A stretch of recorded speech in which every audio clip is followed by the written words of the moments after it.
Kemudian kisah orang-orang yang mendapatkan hidayah dalam Al-Quranul Karim, kisah Ashabul Ukhdud. Kisah Ashabul Ukhdud yang diriwayatkan, yang disebutkan di surat Al-Buruj. Allah Subhanahu wa taala berfirman, A'udzu billahi minasyaitonir rajim. Bismillahirrahmanirrahim. Was-samaa'i dzatil buruj wal yawmil maw'ud wa syahidin wa mashhud.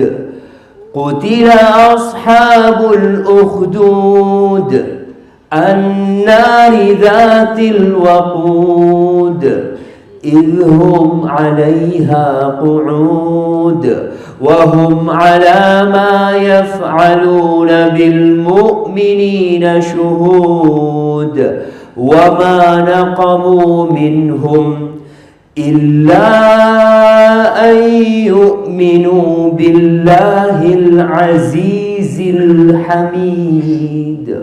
Kisah Ashabul Ukhdud Allah abadikan dalam Al-Quranul Karim. Satu kampung yang dibakar di dalam parit. Kisahnya disebutkan dalam hadis-hadis yang sahih tentang kisah seorang raja yang dia punya penyihir, yang akhirnya penyihirnya udah tua. Raja itu ngomong, kirimlah bocah-bocah supaya belajar sihirku, karena aku udah tua. Akhirnya raja milih seseorang untuk berangkat. Dalam perjalanan itu, si anak ini melihat ada seorang pendeta rahib. Ya, lihat agamanya kayaknya bagus nih. Akhirnya dia belajar di situ. Lalu dia baru berangkat ke penyihir. Sampai penyihir dimarahin kenapa telat.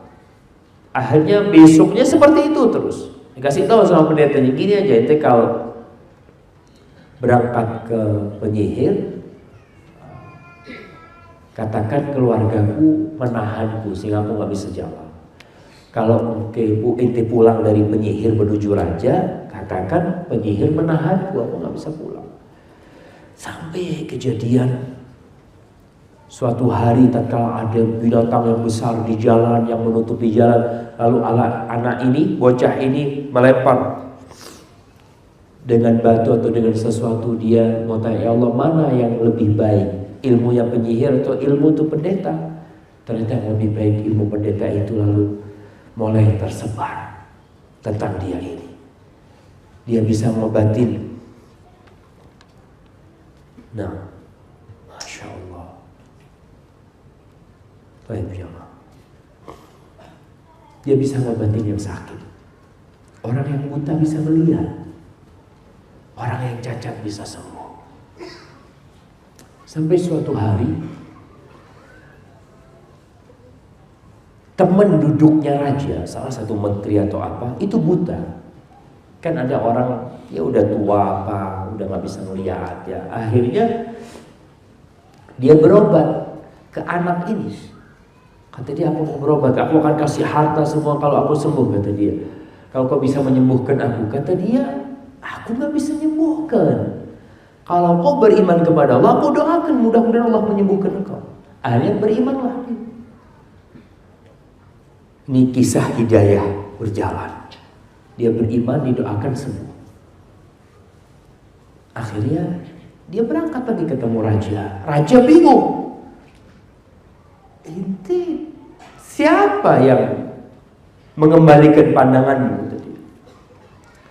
Kata nih teman duduknya raja, Rabbi, Tuhanku.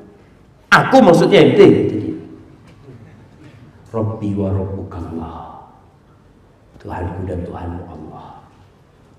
Mulai, oh, ente belajar dari mana? Itu disiksa sampai akhirnya melaporkan siapa, lewat perantara siapa dia sembuh. Datang ke anak muda itu. Ternyata ya yang dia didik ke penyihir itu. Kata raja, ente punya ilmu sihir yang begitu dahsyatnya sehingga ente bisa menyembuhkan orang yang buta, kata dia. Enggak, kata yang menyembuhkan itu Allah. Oh, ini dapat ilmu yang beda. Disiksa sama rajanya sampai akhirnya dia membuka ternyata yang dia belajar sama tuh pendeta. Akhirnya pendeta ini jemaah, apa yang dilakukan? Digergaji kepalanya jemaah, sampai terpisah jadi dua. Mempertahankan iman. Lalu sang raja mengatakan kepada yang temannya itu juga dibunuh, teman duduknya. Kemudian tinggal anak muda ini. Dia ngomong sama pasukannya, "Nih anak muda ini kau bawa ke gunung. Kalau dia bersikeras tidak mau murtad, tidak mau keluar dari agamanya, lemparkan." Dibawa ke gunung sama pasukan raja.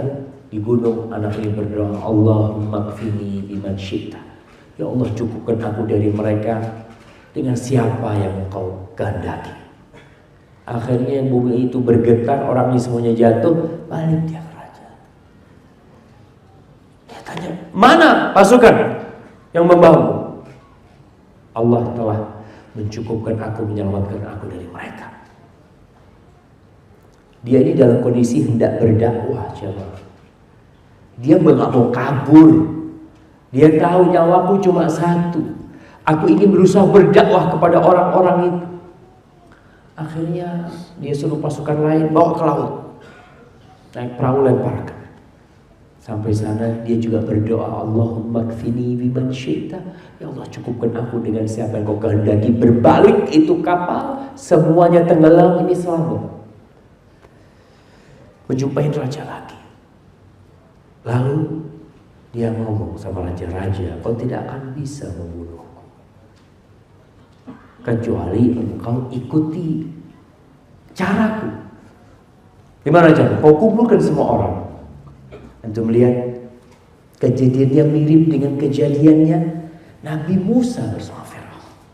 Kau kumpulkan orang-orang, rakyatmu kau kumpulkan, kemudian kau salib aku, lalu kau ambil anak panah dari tempatku, kau taruh di busurku, kemudian engkau panah aku sambil mengatakan Bismillahi Rabbi Ghulam, dengan nama Allah Tuhannya anak bocah ini, baru kau bisa membunuhku.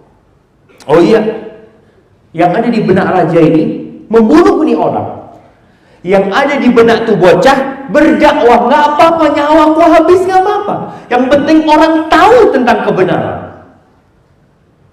Akhirnya disalib. Rajanya ambil, orang-orang pada melihat ini semua. Dia mengatakan Bismillahirrahmanirrahim. Mati. Ini mudah. Apa kata orang-orang di situ? Amanna billahi rabbil ulamin. Kita beriman semuanya dengan Allah Tuhannya ini bocah. Akhirnya orang-orang pada, ya teman-temannya raja mengatakan, "Kau lihat, seorang-orang semua sudah beriman." Cukup mereka tahu keajaiban Allah, kalau hatinya bersih, insya Allah beriman. Cukup dia dengar, cukup dia melihat. Akhirnya sang raja ini membuat ukhdud. Ukhdud itu parit. Yang disebutkan kejadian ini katanya di Yaman, ya, orang-orang Nasara Yaman, atau di tempat yang lainnya. Dia bikin parit, kemudian dibakar api di situ satu persatu. Yang nggak mau keluar dari agamanya dilemparkan ke api. Banyak yang dilemparkan ke api. Mereka baru beriman. Orang kalau baru beriman kan gampang biasanya murtad. Tapi tatkala iman itu benar, bukan ikut-ikutan. Kita banyak di antara kita Islamnya ikut-ikutan, nggak tahu apa itu iman. Jangan sampai dibunuh, dikasih beras, berubah keimanan. Mereka ini taruhannya nyawa, entah puluhan atau ratusan yang dimasukkan ke sana, satu persatu. Sampai seorang wanita disebutkan oleh Rasul Sallallahu Alaihi Wasallam, ada seorang wanita, dia sama anaknya. Tatkala dia kesian sama anak, sang anak ini bisa berbicara, mengatakan, "Ya ummah, wahai ibunda, isbiri fa innaki 'alal haq." Sabarlah kau wahai ibunda, kau berada di atas kebenaran. maka sang ibu loncat bisa dibakar dan orang-orang kafir pada nonton semua. Hadis ini diriwayatkan Imam Muslim dan sahih. Dan untuk melihat bagaimana tatkala hidayah itu datang menyapa dan kita siap melakukan apa saja. Hadza wallahu a'lam bishawab. Itu yang bisa kita kaji pada kesempatan kali ini.